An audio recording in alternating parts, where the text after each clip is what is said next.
l'Instant Culte, nous sommes le dimanche 25 janvier, il est 18 h. Vous êtes sur Radio-Verse. Dans l'Instant Culte, on s'amuse avec mes comparses à décrypter un film et de statuer sur le fait que oui ou non ce film mérite le statut culte ou pas du tout, ou plutôt qu'il est à enfermer dans les oubliettes. Et je souhaite la bienvenue à Chris et Mathieu. Ça va les gars? Ça va très bien et vous? Vous allez bien? Bah super! Et toi Mathieu? Bah moi ça va très bien. On va parler de pom-pom. Ça va être coloré aujourd'hui. Oh là là Ça va là être là, mais tu vas un petit peu trop vite, Mathieu. Déjà, moi, j'ai une question à vous poser, les gars. C'est est-ce que depuis la semaine dernière, vous allez bien? Personne n'a développé une envie de commettre des meurtres sanguinaires en invitant des jeunes gens, ou plus ou moins jeunes d'ailleurs, chez eux, et les assassiner à coups de hache autour d'une belle bande-son? Bah, du moment que je suis sous médoc, moi ça va, hein. Oui, excusez-nous, pour nos auditorices les plus fidèles, effectivement, on fait référence à la semaine dernière où nous avons parlé d'American Psycho. Mais bon, toi, Mathieu, ça va? Tu n'as commis aucun meurtre?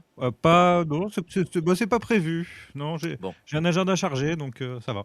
Bon, bah, c'est parfait. Alors ça me rassure, on peut continuer ensemble. Nous ne risquons pas grand-chose normalement. Allez, avant d'aller un petit peu plus loin, on vous laisse écouter une petite bande-annonce pour essayer de deviner de quoi nous allons parler ce soir. Fremont Power, Fremont Pride, be aggressive, drive, drive, drive, go Fremont! Megan, we love you. Lately, we've become concerned about certain behaviors. You don't have any pictures of guys, just these. You don't even like to kiss me. It's true. Honey, we think you're a Lesbian. I myself. Et ce soir, nous allons aborder un film de 1999, un film de Jenny Babbitt avec entre autres Natasha Lyonne, Cléa Duval ou encore Bud Cort. Et ce film, je l'ai nommé. Tu as donné un petit indice tout à l'heure avec Pom Pom. Nous parlons effectivement des Pom Pom Girls et plus exactement sur le continent américain, les cheerleaders. Ce film s'appelle But I'm a Cheerleader. Et de quoi ça parle, Chris? C'est très simple, c'est l'histoire de Megan qui est soupçonnée par ses parents d'être homosexuelle, d'être attirée par les filles, alors qu'elle a un petit copain qui joue au football américain. Et pour éviter qu'elle ne devienne lesbienne, il décide de l'envoyer dans un camp de conversion. Dans un camp où on envoie les homosexuels pour qu'ils deviennent hétérosexuels, pour les guérir. Et c'est ce que raconte le film. On plante le décor, effectivement. Alors déjà, moi, ce qui me soulève en premier lieu, c'est qu'effectivement, on a une cheerleader, donc coqueluche un peu star de son école, qui sort avec le capitaine de l'équipe de football. Donc du coup, on est très très loin de la représentation homosexuelle et justement on est vraiment plutôt sur le cliché de la petite fille bien sous tout rapport et de l'homme viril qui lui fait du sport à foison au sein de son université et on se retrouve effectivement embarqué dans un camp de réorientation sexuelle assez novateur. Mathieu, qu'as-tu à nous dire sur ce film? Pas mal de choses. C'est un bonbon sucré, très très sucré. Je sais pas si vous avez vu les films de Forbidden Zone du frère Elfman. Non, pas du tout. Non, pas Voilà. du tout non plus. Donc ça m'a fait penser un peu à cet univers-là où très baroque, avec plein de couleurs partout, rose bonbon. Après, dans ton introduction, il s'avère qu'il y a beaucoup de signes comme quoi la personne serait lesbienne. Oui, il y a beaucoup de signes, effectivement, et c'est sur ça que joue le film, sur les clichés. Il y a un plan où ils s'embrassent, elle s'est pas embrassée. Voilà, elle aime pas ça en tout cas. Elle a des photos de cheerleaders dans son casier américain, donc ça ferait d'elle une lesbienne parce qu'elle ne regarde que les filles. Et effectivement, petit à petit, elle entre dans un univers où finalement, c'est pas si mal elle, d'être lesbienne. Oui, sa chanteuse préférée, c'est Melissa Etheridge, qui est une chanteuse lesbienne. Voilà. Donc il y a quand même des gros indices, oui. Mais c'est pour montrer l'absurdité de la peur hétérosexuelle surtout. C'est plutôt ce qu'on voit là, c'est une vision hétérosexuelle des homosexuels et elle est forcément complètement triturée, déformée pour nous montrer que cette peur est totalement absurde. Et infondé. Absurde, infondé. Et le tour de force du film, c'est de montrer l'importance de la famille choisie. Et je trouve que le film, il réussit vraiment dans cette optique-là de montrer c'est quoi l'expression avoir sa famille quoi autour de soi. C'est pas les papas et c'est pas les mamans, c'est pas les frères et les sœurs, mais c'est les gens qui te soutiennent et qui sont là pour toi. Et cette idée de communauté telle qu'elle a été importante lorsque il a fallu se battre pour le droit des homosexuels et lesbiennes, je mets tout le monde dans le même lot en disant juste ce mot-là, ça montre que c'était nécessaire et que l'absurdité de la peur hétérosexuelle, qui est le mode de vie qui est censé être le seul valable, est totalement absurde. C'est un film effectivement ultra engagé, ultra satirique et qui fait aussi un effet de rédemption quand même mine de rien pour le personnage principal parce que elle était engagée dans une vie où potentiellement elle n'aurait pas avoué ce qu'elle était vraiment et que grâce à ce qui lui arrive à travers ce camp, elle arrive finalement à s'avouer à elle-même la vérité peut-être. Après, c'est une grosse caricature de ces camps de conversion qui malheureusement existent encore, hein. Ah ça existe encore en 2025? Bah, bien sûr. Eh oui, Ouais. on est en train d'en rire dans ce film-là, mais la réalité est malheureusement un peu plus choquante. Mais oui, non, mais c'est une immense caricature où on découvre que finalement, une grosse part de ces enfants qui passent dans le camp, dans le film, c'est juste qu'ils se mentent à eux-mêmes et ça ne change rien. De toute manière, on ne change pas qui on est. Je rebondis sur ce que tu viens de dire, ils se mentent à eux-mêmes parce qu'ils sont obligés de se mentir à eux-mêmes. Parce que si la société découvre qu'ils ont des penchants homosexuels, ils seront mis au banc de la société. Ils ne trouveront pas de travail, ils ne trouveront pas d'amis, ils seront considérés comme des pestiférés. C'est ça aussi la force du film, c'est que sous la caricature et sous la dénonciation de clichés et sous leur apparence, comme tu as dit tout à l'heure, de quelque chose de très mielleux, de très sucré, de très rose bonbon, on a une vraie dénonciation et un vrai film qui prend parti et qui dénonce. Et tu regardes le film, bah, non seulement tu rigoles, mais en plus tu passes un bon moment, quoi. Et c'est ça qui est important aussi. Et puis ce que j'aimerais noter sur la réalisation du film, c'est la notion de surcadrage. Souvent, les personnages sont dans l'entrebâillure des portes, sont prisonnés par leur univers. Et c'est très très intéressant de regarder uniquement d'un point de vue architectural, dans un univers rose bonbon, très très rose, alors que l'homosexualité c'est censé être hyper sexué. Tout le camp de redressement fait exprès de donner des pistes et puis donne plutôt envie de devenir homosexuel plutôt que de se guérir. Oui, parce qu'encore une fois, c'est pas une maladie et que si tu mets ça en prison, c'est pas à emprisonner, quoi. Les penchants que tu peux avoir et l'amour que tu ressens pour une personne du même sexe, non seulement ce n'est pas sale, mais ça n'a pas à être guéri et ça ne peut que s'épanouir, même si tu es ostracisé et mis au banc de la société. On ne change pas qui on est. Il y a une scène qui est pour moi équivoque et qui marque et qui est très courte. C'est une scène où la gérante du camp de redressement s'occupe de roses en plastique qu'elle met bien droit à côté de la maison. Il y en a une qu'elle n'arrive pas à planter, qui jette de fureur. Et cette rose-là, on la retrouve d'ailleurs à un moment important du film, plus tard. C'est vrai que ce film, il fait quand même l'effet d'un gros coup de massue parce que on a quand même une représentation lesbienne qui est très inédite et qui est aussi surtout en avance sur son temps, hein. Après, on peut penser à The L Word ou Orange is the New Black, mais qui arrive des années plus tard sur la télévision. Et là, on a des scènes vraiment dans ce film-là, But I'm a Cheerleader, lesbiennes, hein, qui sont des productions qui vont jouir d'une vision à travers tout le monde, alors que d'habitude, les représentations lesbiennes sont vraiment orientées sur des productions plutôt indépendantes et souvent autour de drames ou d'histoires de coming out, alors que là, on est complètement sur un côté comédie. Donc c'est aussi assez novateur et en avance sur son temps. C'est pas juste lesbien, hein, c'est tous les personnages gays qui étaient traités de cette façon-là, hein. Pendant des décennies, on avait des Oui, bien sûr. personnages gays et lesbiens qui étaient soit des tueurs en série, soit qui étaient mal dans leur peau, soit qui finissaient par se suicider, etc. Alors je mettrais quand même un petit bémol parce qu'il y avait quand même toute la filmographie de John Waters avant où justement les personnages lesbiens ou gays étaient quand même plutôt bien accueillis. Donc certes c'est du cinéma un peu indépendant, mais ils étaient quand même présents dans la comédie sans que ça soit vraiment... Oui, mais c'est ce que je disais, on était sur des productions plutôt indépendantes, sur des productions grand public, on n'avait pas forcément accès à ça, malheureusement, avec la communauté homosexuelle. Ouais, et je surenchéris sur John Waters, c'était pas indépendant, c'était très minoritaire comme public, c'était un public de niche, il s'adressait au LGBTQ+, hein, et la reconnaissance du travail de John Waters avec Divine notamment de ses films s'est fait hyper tard. Et je recommande d'ailleurs, je suis en train de lire son autobiographie qui est super, c'est lui-même qui l'a écrit, elle s'appelle Monsieur Je sais tout, et il démarre son autobiographie de cette façon-là, en disant que s'il s'attendait à ce qu'un jour on célèbre son travail, il aurait jamais cru ça possible. Je vous conseille vraiment de lire son autobiographie, elle est vraiment super. Monsieur Je sais tout, ça s'appelle. Eh bien, merci, on ira voir de ce côté-là. Moi, je finirai en disant quand même que ce qui est intéressant avec Jamie Bavitt, hein, et ce qu'elle veut montrer à travers son film,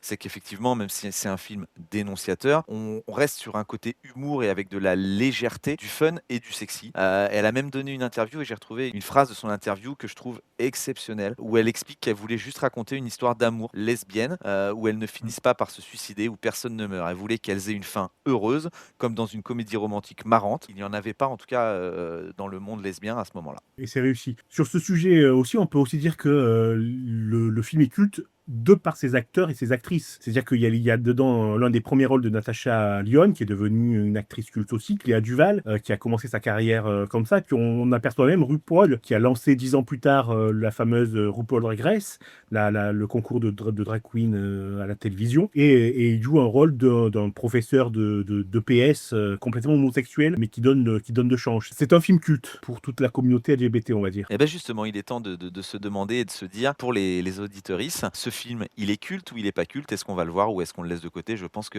la réponse est toute trouvée. Chris, Oui, bah, tu viens juste de le dire, hein, ce film est culte, oui. Mathieu, tu es d'accord? Tu plus sois, c'est pour toi un film culte également? Oui, je plus sois ce film est culte, même si effectivement, il faut quand même le remettre dans son contexte. Et en France, c'est un peu plus compliqué parce que le phénomène des pop-com girls, il y en a quand même un peu moins. Le phénomène des centres de conversion, il y en a quand même un peu moins, et encore heureux. Et en France, ça n'existe pas quand même. Ah si. Tu en as Ah, en ça France, existe hein. en France? Oui, bien sûr. Si, ça existe. C'est juste beaucoup moins présent qu'aux États-Unis, mais ça existe. Oui, bah oui. Moi, ce qui m'intéresserait maintenant, c'est de savoir ce que la presse a pu en penser, notamment sur un film qui, en 1999, abordait un sujet pas aussi démocratisé qu'aujourd'hui.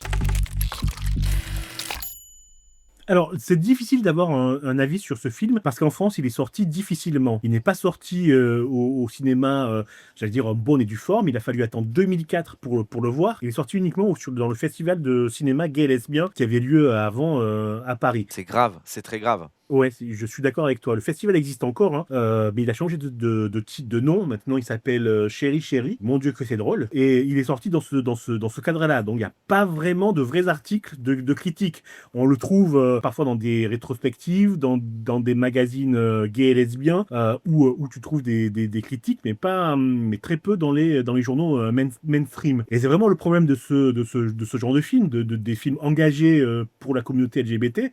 Il y a encore aujourd'hui, en 2025, une grosse difficulté à voir tout ce pan-là de cinéma. Et je fais une petite référence à une autre émission que je vous encourage à aller écouter. Elle est disponible en replay, ça c'est Culture Crush, où notre camarade Aurore a parlé d'un film justement qui est sorti aux États-Unis et qui ne trouve pas de distributeur en France, hormis dans les festivals. Et je trouve ça vraiment dommage quand même d'en être encore là en 2025. Oui, James, dis-moi. Oui, alors, et là, je vais lancer un vrai appel, hein, parce que c'est vrai, quand on se dit, tiens, et là, nous, on donne, j'espère en tout cas, l'envie à plusieurs auditeurs et auditrices d'aller voir ce film s'ils ne l'ont pas vu, et c'est de se dire, où est-ce qu'on peut le trouver aujourd'hui? Aujourd'hui, But I'm a Cheerleader n'est disponible sur aucune grosse plateforme de streaming, Netflix, Amazon Prime, HBO, il est disponible nulle part. C'est quand même grave, Alors, je trouve. si vous voulez le voir, il est disponible. Il faut utiliser un VPN. Il est sur le Prime anglais, sur l'Amazon Prime anglais. Oui, mais ça n'est pas normal aujourd'hui. Comme dit Chris, on est en 2025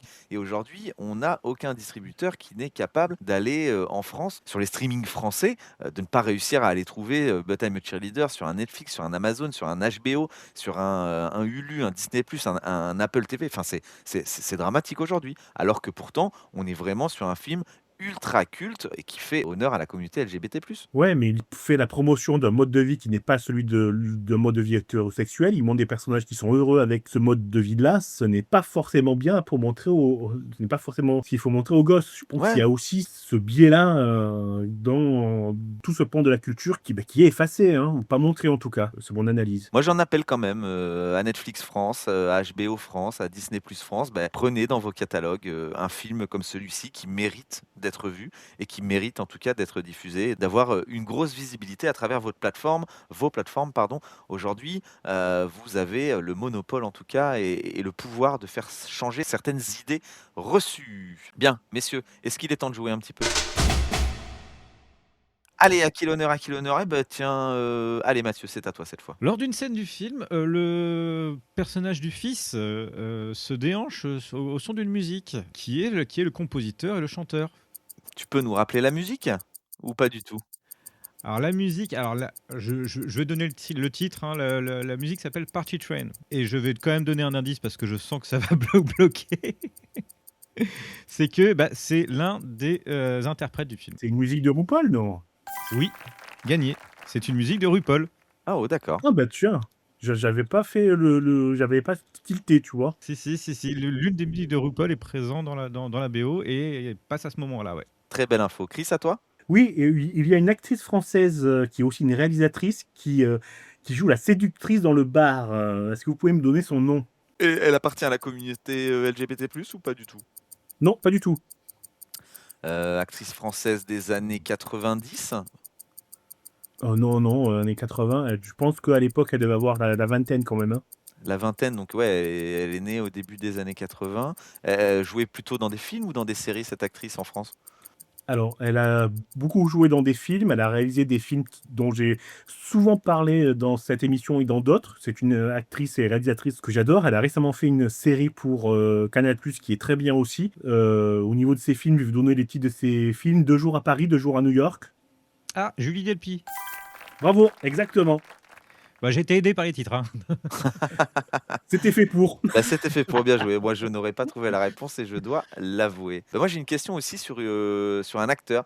Quel acteur, aujourd'hui icône du monde, en tout cas LGBT, a exprimé grandement sa gratitude envers ce film lors du Outfest de Los Angeles, allant jusqu'à dire que grâce à ce film, de nombreuses vies ont été sauvées et de nombreuses vies futures vont permettre d'être sauvées. Alors, à part Paul, je vois pas qui c'est le fils qui a dit ça? Alors attention, non, c'est pas un acteur du film, hein, c'est un acteur vraiment icône aujourd'hui en 2025 du Ah. monde LGBTQ+, un acteur qui a pris la parole au sujet de ce film.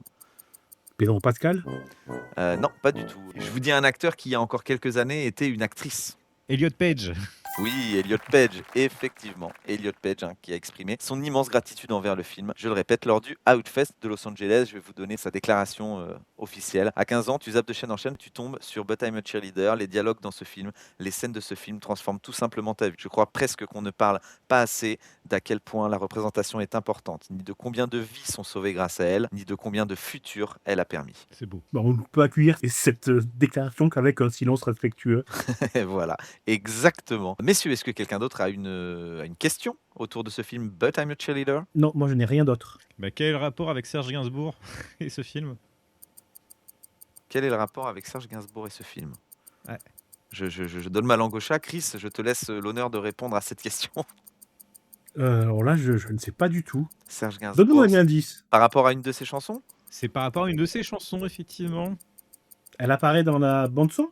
Ah oui, mais sous une version différente. C'est une adaptation C'est une adaptation. originelle? Oui. C'est le truc de France Gall. Ah, ça m'a échappé. C'est au tout début du film, c'est dans l'intro du film. Laisse parler les filles. Alors c'est Laisse tomber les filles. Laisse tomber les filles. Laisse tomber les filles, traduit Chick Habit et chanté par April March. Donc c'est une chanson de Serge Gainsbourg. Et donc Chick Habit, qui veut dire?